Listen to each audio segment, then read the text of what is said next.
Hey TV fans, I am bored now. On this video I'm going to be talking about The West Wing Season 1 Episode 3.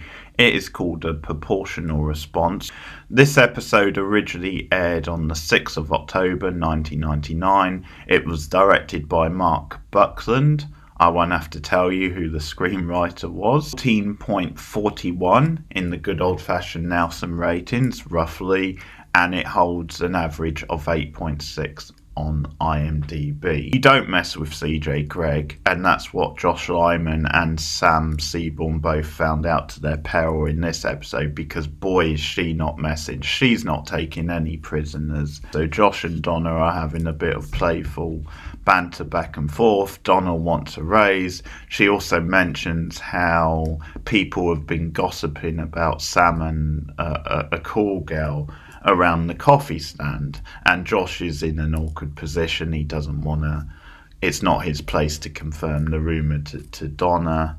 And I think what's cool about Donna is that although she is being drawn in by the idle gossip, at the end of the day I think it comes from a good place from her. Like, she is concerned about, okay, this if this all gets out, it's and it's true, it's very serious. CJ is looking for Josh, and Josh is, he's quite this awkward, sort of nervous little guy who really doesn't want to cross a powerful woman like CJ Cregg. So he tells Donna, then if you do see her, tell her I've gone to the dentist. That classic old excuse. And he walks into his office and CJ Cregg is there waiting for him, all guns blazing at his desk, and it's just brilliant. Josh says, you can forget about that raise.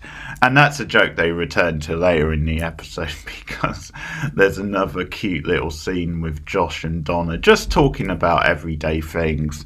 And one of the things this episode does is it shows actually there is sort of a kind of a casual, light-hearted friendship slowly building between Josh and Donna. They do feel more like close friends and have office banter and what have you, more so than maybe some of the others with their assistants. Now that's something that does change. We do see more of a camaraderie later on, but at this point it stands out a bit than that's there in the Josh and the Donna relationship. But we get another funny payoff, because it turns out Josh's mortal enemy, ex-girlfriend Mandy, is waiting in his office, and Donna hasn't told him about that one, maybe on purpose. CJ Cregg is furious that she hasn't been told about the whole Sam Laurie thing. Ready to go on the warpath. There's a fun verbal exchange between her and Josh. Just know through subtle little wordplay or subtle little deliveries from Alice and Janny that she's upset. She wants to see someone and she's not messing, because later on when they're out in the hallway and she breezes past Sam, she calls him Samuel. Can I see you in my office, Samuel? And it's just that thing. It feels more personal and pointed when you use a name like that, like someone's full name, rather than just calling them Sam as she normally would. There's no bullshitting around from CJ. She calls him out for putting the office in jeopardy. She calls him out because Sam once again takes the more high ground, and Sam is very much defensive of Laurie and saying that she's no threat to the president, we did nothing wrong. Points out quite rightly, then wouldn't have told Josh and Toby if you didn't think you'd done anything wrong. But the theme of Sam maybe trying to change Laurie, which is something both Toby and also Laurie herself have commented on. And CJ's very straightforward and very to the point, and she's just makes it very plain that I don't care what it is, Sam. I care what it looks like, and I've got to be in control of the narrative. The journalist called Danny Buchanan, who has a recurring role on the show, gotten close to her, and they talk off the record quite a lot. And then Danny comes to her and mentions how there's this rumour going around, and they touch base, and it is off the record. They've got an understanding. Once again, I think this is a little bit of the idealised, like Aaron Sorkin type world that we sometimes get in the West Wing, where maybe this kind of off the record stuff between the journalist and the press secretary, I'm not sure that would quite pan out quite that way in real life. I mean, I'm sure at times you've had that, but yeah, it feels a bit more like an idealised version of like a relationship between a press officer and a member of the press. But even so, the dynamic between the two is very good, and there's a lot of good drama between them as the series moves on. CJ actually defends Sam later on. She defends him to Danny, so she's very much sticking up for a member of her team. Like she's making it clear Sam has done nothing wrong. There's no story here really. So we see once again how she has to balance a number of different things, and Alison Janney just hitting it out the park as she does pretty much all the way through the show. This really feels like President Bartlett's first big edge of your seat type call and moment in office when it comes to him having to react to a terrorist attack. It hits home, it hits in a personal place because he knew the actual surgeon, and he gets defensive later on when Leo suggests that maybe this is a bit too raw, maybe you're taking it a bit too personally, and Bartlett swats it away and says, well, I only met Morris 4 times, it's not like he's my son or anything. Acting again between the two with John Spencer and Martin Sheen, and Bartlett really comes across how much pressure is on him and how easy it is to like lash out and let's just blow them all away, because the title is the proportional response, and the reason is because it's like the standard response to try and deflame a situation, or to try and go in not all guns blazing, but just making the enemy know we're there. We've got the arsenal to fire back, but it's always seen as a bit more diplomatic. John Amos for the first time on the show, who we recently lost. R.I.P. to John Amos. Really sad loss. Great actor, very important when it comes to like African American acting and film and TV.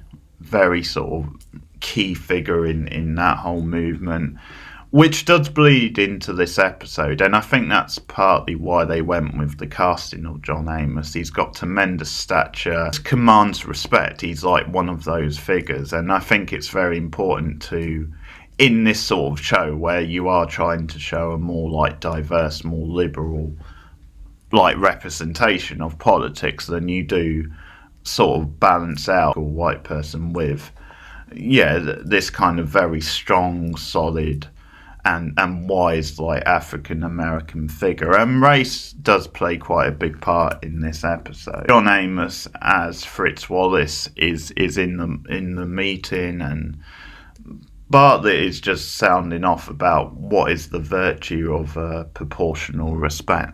All we have, and he's like, well, it's not all we have. It's like, okay, if they respond with such and such, we respond tenfold, we respond even more, and we blow them out of the place. Demands that they take an hour, they take a bit more time and come back to him with a more satisfying strategy or response. So once again, we're getting a sense of stakes, we're getting a sense of drama, we're seeing how important some of these internal figures are. Probably the best of the 3 episodes so far, because it is balancing all this stuff very nicely, and there's interwoven like plots which are nicely, they're sort of locking up quite nicely to the other plots, and there's like a flow and there's a continuity between these plots where you can see like things are connected. Bartlett is one cool dude in this scene because he's actually smoking a cigarette. He's like, can I light up? Why not? And as Fritz Wallace is talking, he's lighting a cigarette. It's like something out of a cool noir movie. He's like this badass old school leader of the free world. And he's like Duke Silver meets Humphrey Bogart. Good evening to you all. It might be cold outside, but it's about to get warm all up in my jazz. I, of course, am Duke Silver, and I would like to dedicate this first song to my Duchess. I'm going to kill you.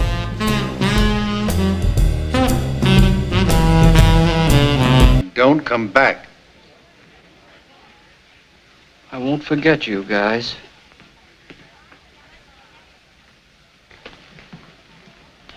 Fritz explains to him that, put that damn cigarette out. Ric Flair, you have made world. Put that cigarette out. Because I'm going to tell you something. I'm going to tell you now that the reason we don't go all guns blazing and start in World War III is because civilians can get injured, they can get killed, they can get caught in the crosshairs. And the whole theme is that it makes us no better than the rest of them, and it actually makes things worse because eventually they will respond. And that's something Leo points out to the president later on. He's not staying on theme, and they've got to get him on theme because he's got to address the nation in front of the press, and it's a very important message. Similar to how you can't really stop drug gangs just by like shooting them all up, because at the end of the day it makes money, and there'll always be like new gangs and new drug leaders to replace that stuff. It's along those sorts of lines, and it's that key sort of message that ultimately, like, just creating more violence and reacting with violence doesn't really solve war. Use it as like a last resort. When you are the leader of the free world, you have to try and bring people together. There's less likely to be civilian casualties. It's a more balanced sort of like diplomatic plan. And so the president said at one point, it's no guarantee then they won't get killed, but Fritz points out it's as close as we can get. There's never 100% guarantee. So the president is happy to go with the plan. We also meet the character of Charles Young for the first time, played by Dwayne Hill. Again, becomes a series regular, and he comes in to interview for like a messenger's job. Josh's job to vet him, and he immediately starts talking about Charlie as someone, he takes a shine to him and immediately starts talking him up for a higher profile role in the White House. And once again we see this very aspirational side to the West Wing, this positive sort of liberal message where people from a poorer, like urban style background can better themselves, they can be a part of the team. And this actor, who was a newcomer at the time, when he shows up on screen, like, he just feels like that character. There's like this humble side to him, there's this warmth, there's a lot of sort of charisma, but it's not like too much. He's like very sort of understated, and he just feels like naturally this everyday type guy who's trying to like do the best in life. Mother was a police officer and she was killed in the line of duty, and now Charles, because at one point Josh asks, why aren't you in college, why aren't you studying? Because my mother was killed in the line of duty 5 months ago, I'm looking after my little sister.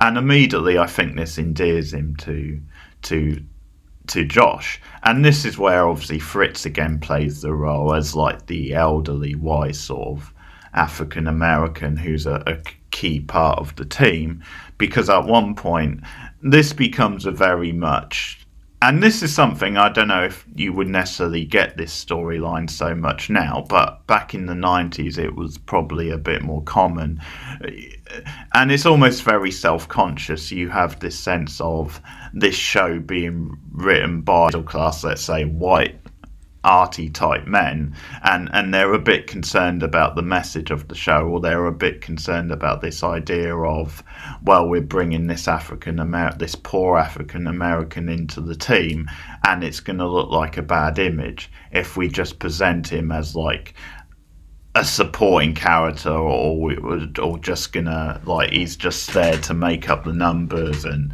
be a sounding board, because that's some of the stereotypes and that's some of the cliches of how African Americans have been traditionally presented on a lot of network shows. Quite sure this is the right image. It doesn't look good having an African American hold the door for the president.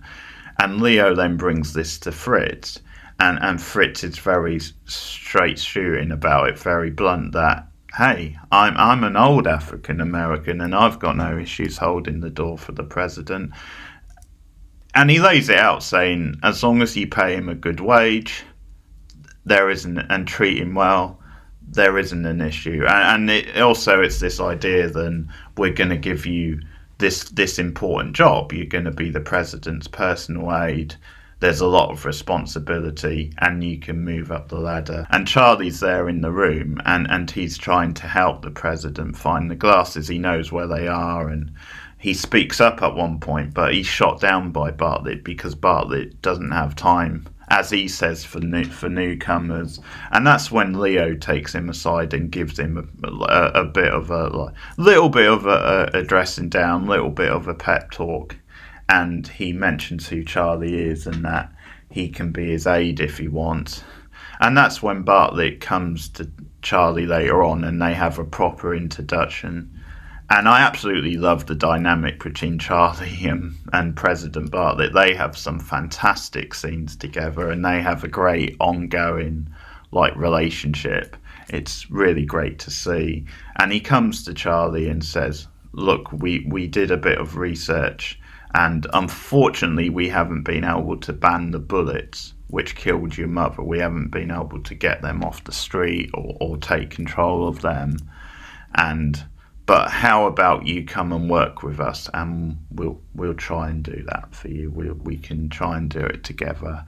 And just the shot of Charles' face as it just lights up, and he's like, yes, this is it. I want to work here. It's a fantastic shot, and the actor makes a great impression on its first episode, and the rest is history. Lots to talk about with the character moving forward, because understandably his race does become a big thing, but it's a really, really smart, really solid debut.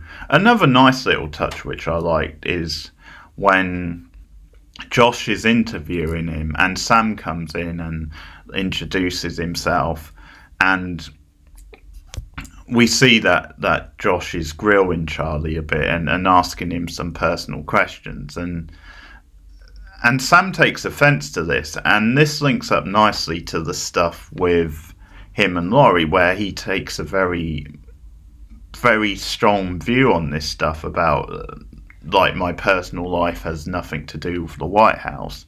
And he feels the same here, because what Josh is angering for is to find out if Oz is gay or not. And Josh is, or Sam is very much, this isn't any of your business, and I would be offended if I was Charlie. And he says he likes him, says, are you going to show up for work on time and do your best, stay behind late if we want? Charlie says yes, and Sam is like, yeah, that's great. That's all we want. Hire the man. So I really like that little touch and how it plays into Sam's plot as well. So yeah, good stuff. I like this episode. I think it might be the best of the three. Also, we don't get much of Mandy, so that's always a plus. I think I gave the pilot 8, so I'll also give this 8. I would say this is a little bit better than the pilot. An MVP of the episode I'll give to CJ Craig, one of the great female characters on TV. Alison Janney, not for the first time, knocking it out the park. Let me know what you think of the episode in the comments below. If there's any comments you have about my review, some of the things I brought up, or some of the storylines on the show, then let me know in the comments below. Like and subscribe, as I said. Share me out on social media. Patreon.com/borednow for just $1 a month. You can also sign up to channel memberships. And I'm going to try and keep these up at least one a week for the West Wing, at least for a while.